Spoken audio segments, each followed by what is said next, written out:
A los que se conectaron recién y nos saludamos. Vamos a ir dando comienzo, si le parece, doctor, Betty. Ya son 3 minutos pasadas las 3 de la tarde, hora argentina, así que ya quedan poquitos por conectarse. Recuerden que tratamos de ser muy puntuales por respeto a quienes se conectan a tiempo y bueno, por las tareas de cada uno. Así que es un ratito que les pedimos que se conecten y que bueno, aprovechen todo lo que puedan de la resolución de cada caso, ¿sí? Este momento que hacemos en vivo. Antes de comenzar, recuerden que tienen que poner el nombre y apellido en el chat para poder tomar asistencia, si no, no van a poder figurar como presentes, ¿sí? Así que bueno, vamos a dar comienzo. Les voy a presentar el caso clínico publicado el mes pasado, que muchos de ustedes han resuelto, han visto ya. Se trata de un paciente de sexo masculino de 68 años de edad que asiste a un control diabetológico. Es diabético tipo 2 hace más de 10 años, en tratamiento con metformina, 1.700 miligramos al día desde el momento del diagnóstico, más liraglutide, 1,8 miligramos al día desde hace 5 años. Hace 3 años indicó dapaglifosina, 10 miligramos al día, que debió suspender por reacciones adversas a esa droga, por lo cual retomó tratamiento con liraglutide. Como otros antecedentes personales patológicos, es hipertenso, controlado actualmente con valsartán, 80 miligramos al día, dislipémico, en tratamiento con rosuvastatina, 20 miligramos al día, tiene obesidad grado 2 desde hace más de 10 años, ex tabaquista que abandonó hace 30 años e insuficiencia renal crónica diagnosticada hace 2 años. En el examen físico tiene tensión arterial de 120/80, con un peso de 98 y 1,70 de talla. Presenta en el laboratorio de hace unos años una hemoglobina glicosilada de 5,6, una glucemia en ayunas de 109, con una creatinina de 168, una urea de 58. Se repite un nuevo laboratorio que presentaba una hemoglobina glicosilada de 6,6, con una glucemia en ayunas de 91, creatinina de 1,83, urea de 53, con una microalbuminuria normal y antígeno prostático normal. El clínex de creatinina calculado era de 40 mililitros por minuto y la ecografía renovesicoprostática era normal. Vamos a la primera pregunta entonces. Teniendo en cuenta la creatinina y el clínex de creatinina, ¿qué conducta tomaría con respecto a la medicación antidiabética? A, suspender metformina y dejar igual dosis de liraglutide. B, suspender liraglutide y dejar metformina 800 miligramos al día. C, dejar igual dosis de liraglutide y metformina con dosis al 50%. A ver qué les parece, qué harían ustedes con este paciente, que bueno, como comentamos, tiene una insuficiencia renal crónica, maneja creatininas de 1,8, 1,6. Betty habló en su clase el mes pasado sobre fármacos e insuficiencia renal crónica, el doctor Wyman también en su clase el año pasado de antidiabéticos, así que bueno, ustedes ya van conociendo, ya van sabiendo, digamos, un poco cómo es el manejo de estos medicamentos en pacientes con enfermedad renal, ¿sí? Bueno, como ustedes van diciendo ahí en el chat, exacto, la respuesta correcta es la C, ¿sí? Se puede dejar igual dosis de liraglutide y la metformina corresponde que reduzcamos la dosis al 50%. Vamos a hacer un poco de un repaso a algunos conceptos que nos contó Beatriz en su charla, y el doctor Rigo también, que habló sobre enfermedad renal crónica. Es importante solicitar, ¿sí?, el filtrado, digamos, glomerular al menos una vez al año en quienes toman metformina y sobre todo en aquellos que tienen, digamos, se consideran pacientes de mayor riesgo, ¿sí? Hay que valorar en aquellos que tienen un clínex de creatinina menor de 45, los riesgos y beneficios.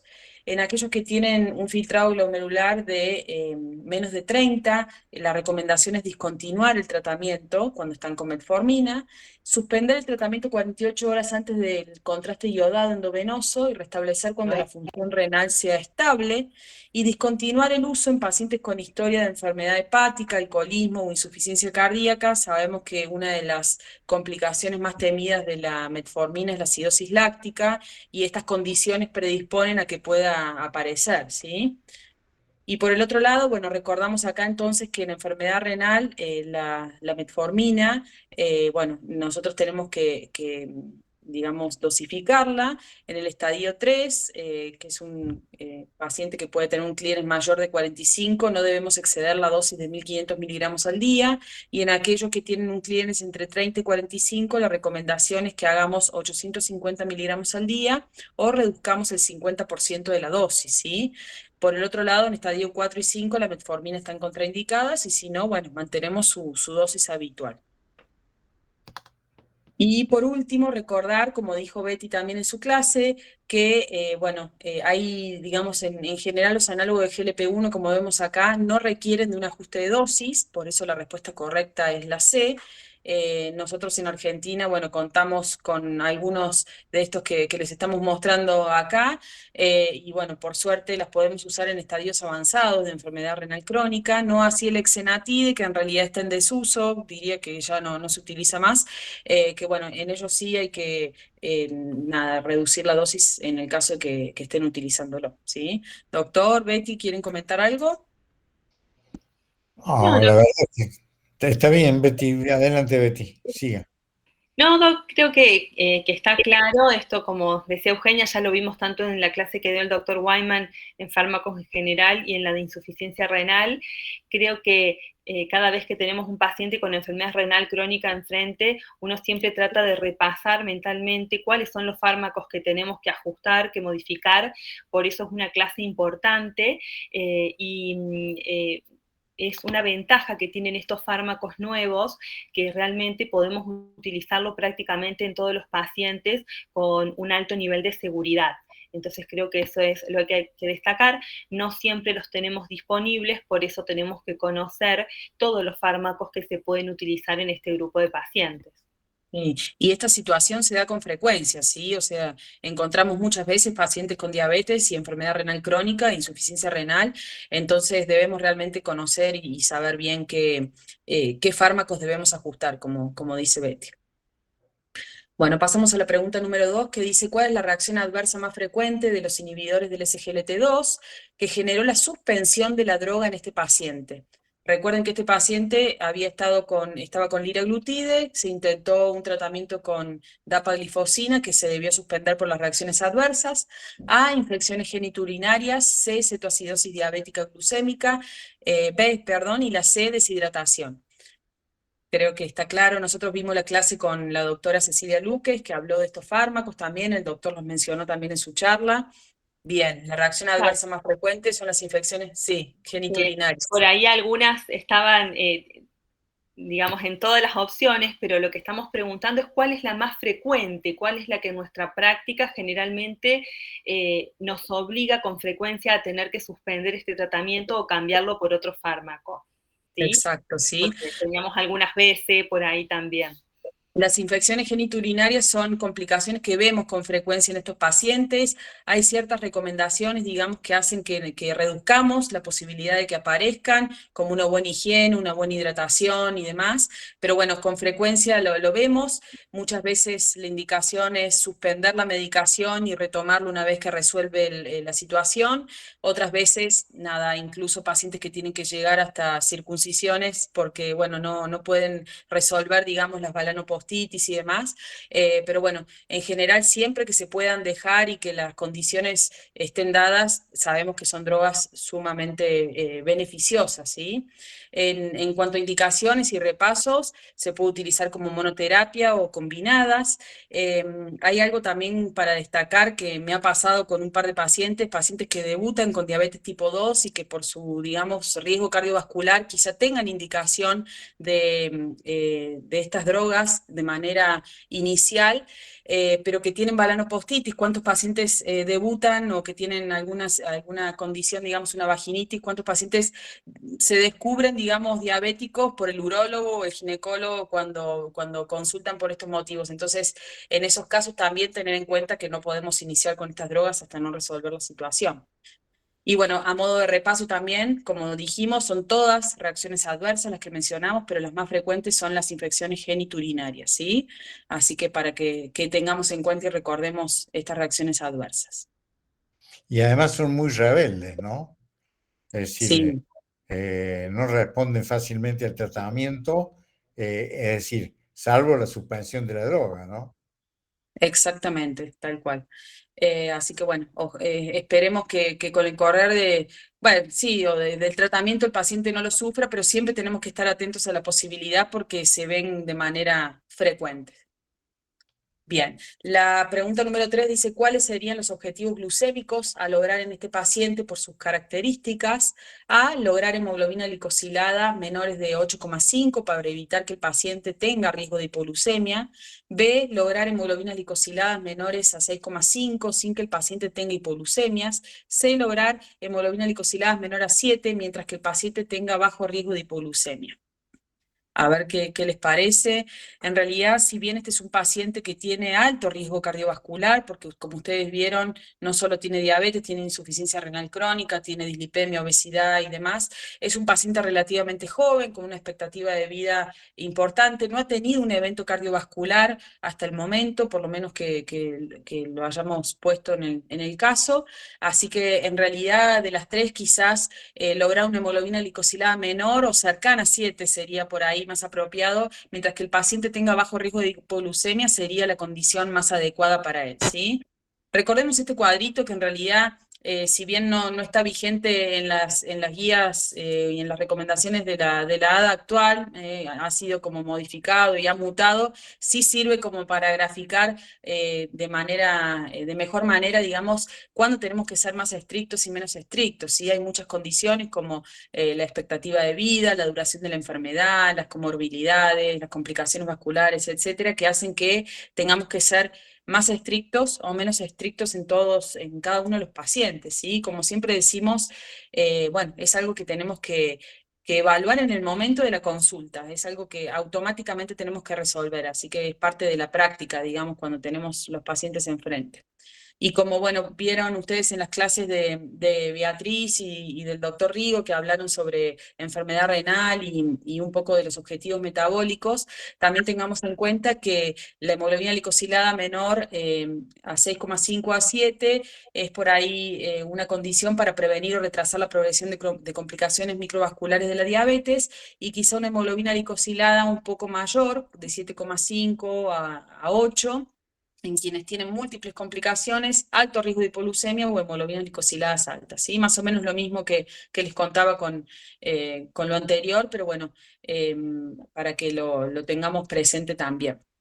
No sé, Betty, si quieren comentar algo, doctor. Lo que quería comentar que en esto de decir que el paciente tenga un bajo riesgo de hipoglucemia, incluye también el fármaco que nosotros estamos necesitando para lograr ese objetivo, que esto lo venimos hablando en general en todos los casos clínicos.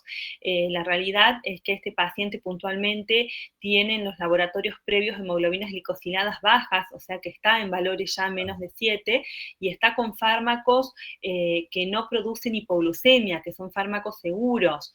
Por lo tanto, uno puede plantearse este objetivo menor a 7, que es el que se plantea en general para toda la población, salvo que cuando yo tengo un paciente que ya tiene muchas complicaciones, que es un paciente más frágil, o por los medicamentos que yo tengo que utilizar para mejorar su control glucémico, aumento el riesgo de hipoglucemia.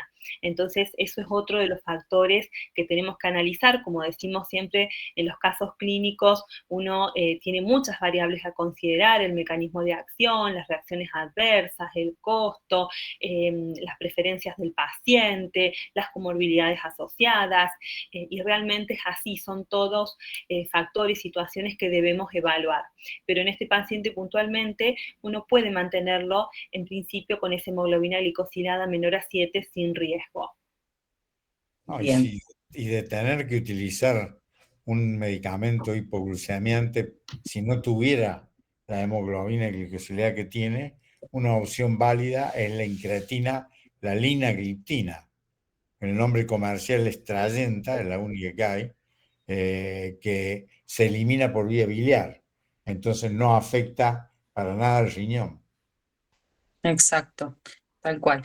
Bueno, ahora lo vamos a ver de cualquier manera un poquito más adelante también. La pregunta 4 dice: ¿qué droga antidiabética elegiría en caso de que el paciente no pudiera afrontar el costo de una glifosina o un análogo de GLP-1? A, inhibidor de la DPP-4 que puede usarse en insuficiencia renal. B, una sulfonilurea con bajo riesgo de hipoglucemia.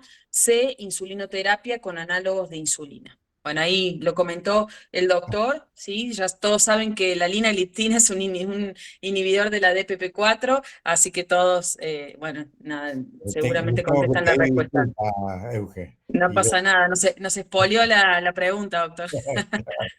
No pasa nada. Bueno, ahí bueno, está entonces sí, siempre tengamos en cuenta que también el costo es un factor importante, ¿sí? Para tener en cuenta la seguridad de la droga y, bueno, la eficacia y la potencia. Son algunas de las cosas que tenemos que tener en cuenta al momento de elegir, de modificar un tratamiento o de iniciarlo, ¿sí?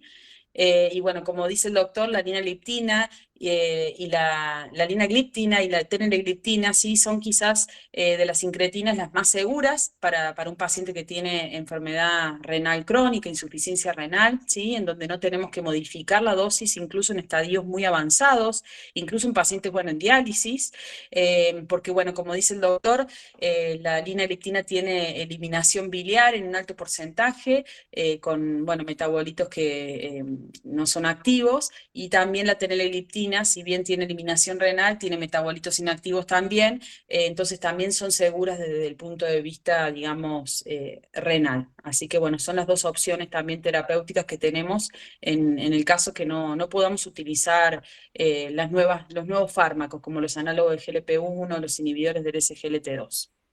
Acá es importante tener en cuenta que si bien estos dos serían los de elección, no es que no podamos usar los otros, sino que hay que ajustar la dosis.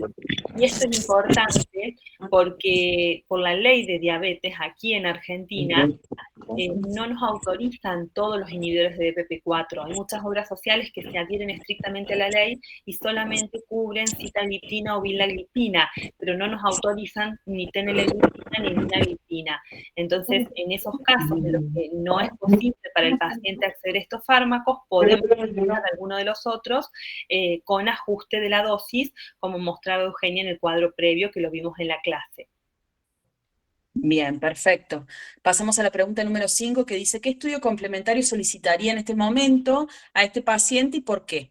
A, un electromiograma de los 4 miembros, ya que debemos saber si tiene neuropatía diabética asociada. B, un fondo de ojos, ya que al menos anualmente debemos solicitar en diabetes tipo 2. C, un mapa, monitoreo ambulatorio de presión arterial, para saber si el tratamiento antihipertensivo es correcto.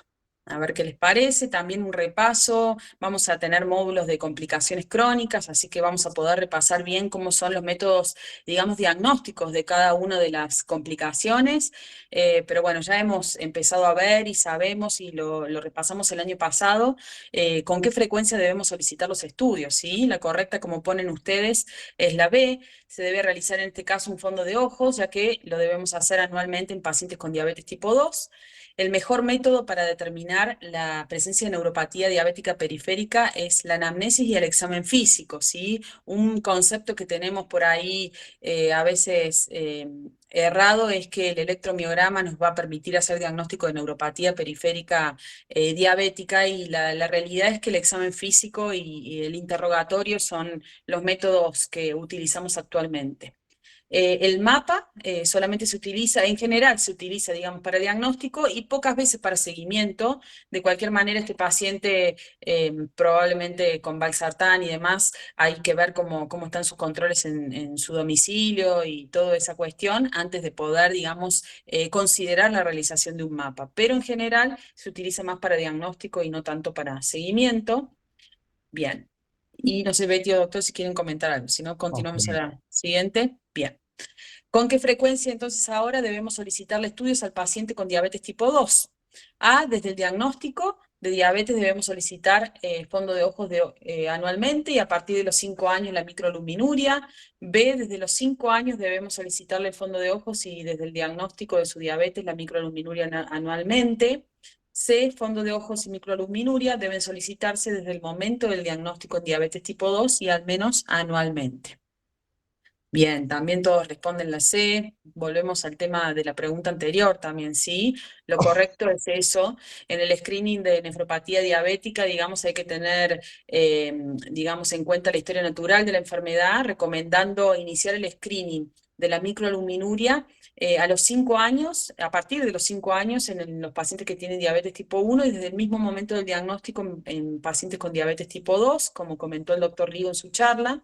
Y el screening puede realizarse con una muestra aislada de orina y con medición de albúmina, albuminuria o proteinuria de 24 horas.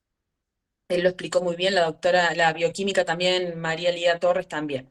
Entonces, a modo, digamos, de conclusión, el diabetes tipo 1, fondo de ojos, microalbuminuria y examen de pie, al menos una vez al año, pero desde el 5.º año de diagnóstico. Y en diabetes tipo 2, como pusimos acá en la respuesta, es desde el mismo momento, ¿sí? Anualmente, desde el momento que diagnosticamos la diabetes tipo 2. Por otro lado, tengamos en cuenta también que entre los criterios diagnósticos de nefropatía diabética está la presencia de retinopatía o neuropatía, o sea que en realidad si nosotros descubrimos antes alguna de estas condiciones, tenemos que ir en búsqueda de la nefropatía porque probablemente esté presente. Pero también hay que saber de que muchas veces en un porcentaje no poco, digamos, o bastante considerable, un 25% de los pacientes con nefropatía diabética no presenta daño en retina y viceversa, ¿sí? O sea que tengamos en cuenta que no siempre están presentes las dos condiciones, ¿sí? Retinopatía y nefropatía. Pero bueno, la mayoría de las veces sí, porque sabemos que son complicaciones microvasculares y lo que habitualmente sucede en el riñón probablemente esté sucediendo en la microvasculatura de los nervios periféricos y de la retina también, ¿sí? No sé, Betty o doctor, si quieren comentar algo. Sí, está perfecto el comentario que usted Ujú. hace, Eugenia. La secuencia, en muchos casos, es lesión del macrovaso, después la retina y después el riñón. Pero puede darse, como usted dice, en un 25% de los pacientes, la nefropatía no presenta daño en retina. Eso hay que tenerlo muy en cuenta. Exacto, sí, esto es bien de la práctica, sí, esto les va a servir a ustedes también para tenerlo en cuenta cuando lo pongan en práctica, sí, todos los estudios complementarios que tenemos que solicitar, si detectamos una microalbuminuria, sabemos, como dijeron en las clases de nefropatía, que debemos realizar una nueva, digamos, un nuevo dosaje para confirmar el diagnóstico, y si lo confirmamos muchas veces también vamos a tener que solicitar un fondo de ojos para ir en búsqueda de la retinopatía también, ¿sí? Y qué importante es llegar al diagnóstico temprano de la retinopatía diabética, Así porque es. luego la diabetes sigue siendo una de las principales causas de ceguera en el mundo. Sí, totalmente. Y bueno, una de las más temidas por los pacientes también, ¿no? Lo que manifiestan.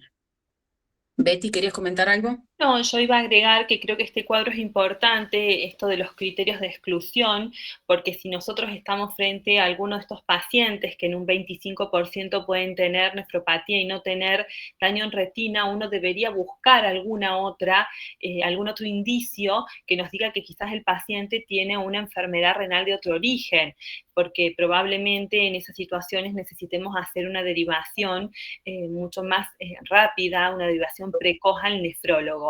Siempre tenemos que tratar de trabajar en forma conjunta con los nefrólogos, pero bueno, a veces en el medio en el que estamos no es tan sencillo, pero si nosotros estamos frente a alguna de estas circunstancias, tendríamos que buscar la forma de articular para que lo pueda valorar también el servicio de nefrología. Bien. Bueno, con esa pregunta entonces terminamos el caso clínico. No sé si alguien quiere comentar algo, nos pueden interrumpir, ¿sí? Aprovechamos el momento para hacer una consulta. Saben también ahí, como puso Facundo en el chat, todos los medios de comunicación. Si tienen alguna pregunta, digamos, académica, nos pueden escribir al mail del posgrado para que nosotros les respondamos en relación a alguna charla, algún paciente y demás. De cualquier manera, les voy contando que ya tenemos la fecha confirmada. Recuerden que está en la página web para mayo, 16 y 17 de mayo. Seguramente a partir de hoy más tarde o mañana ya van a estar publicadas las clases de este módulo, ¿sí? Todavía aún nos falta cargar algunas, así que ténganos paciencia que ya en unas horas van a estar listas para que ustedes ya las puedan aprovechar. Tenemos para ustedes varios temas, son temas cortos, sí, no se asusten, ven un montón de clases, pero son todos temas cortitos, muy amenos, muy agradables y todos muy interesantes, sí, que en la práctica nos sirven un montón. Disfunción eréctil con el urólogo doctor José Olmedo, enfermedad tiroidea y diabetes con la endocrinóloga la doctora Claudia Sala, el oncólogo Claudio Dugarsaki va a hablar sobre cáncer y diabetes, el doctor Fernando Riera, que es infectólogo, va a hablar sobre infecciones y vacunación en diabetes, la doctora, que es dermatóloga, Cecilia Chali, va a hablar sobre lesiones dermatológicas en diabetes, la doctora Mangarelli, que seguramente va a ser una de las últimas clases que publiquemos, porque todavía no nos ha pasado su charla, pero bueno, pueden ir viendo las otras, va a hablar sobre hepatopatía grasa no alcohólica. En el caso que no la podamos publicar este mes, va a quedar para el mes próximo o en algún módulo, quédense tranquilos. Y el doctor Martín Marasquio va a hablar sobre trasplante renal y reno pancreático, ¿sí? Así que miren si no es interesante todos los temas que tienen para ver. Así que bueno, espero que disfruten de las clases, que les guste. Nos vamos a ver en 3 semanitas, me parece. El próximo encuentro va a ser más tempranito. Así que bueno, ustedes ya saben que cualquier consulta nos pueden preguntar, cualquier cosa. Estén al día con las clases, como siempre les recomendamos, con las cuotas para que no tengan inconvenientes, todas cuestiones, digamos, que hacen a la regularidad, digamos, de cada uno de los alumnos. Así no tenemos problemas y llegamos a fin de año en orden, ¿sí? Betty, doctor, ¿algún comentario final? Si no, con eso vamos Por mi terminando. parte no. No, Bueno, Muchas los gracias. que no pusieron el nombre y apellido, recuerden ponerlo en el chat porque estamos tomando asistencia también, ¿sí? Eso no se olviden, por favor. Bueno, sí, con eso entonces terminamos. Buen fin de semana a todos, ¿eh? Nos buena Muchas vemos gracias, en buen fin de semana. dos semana. semanas. Abrazo a todos, gracias. Chao.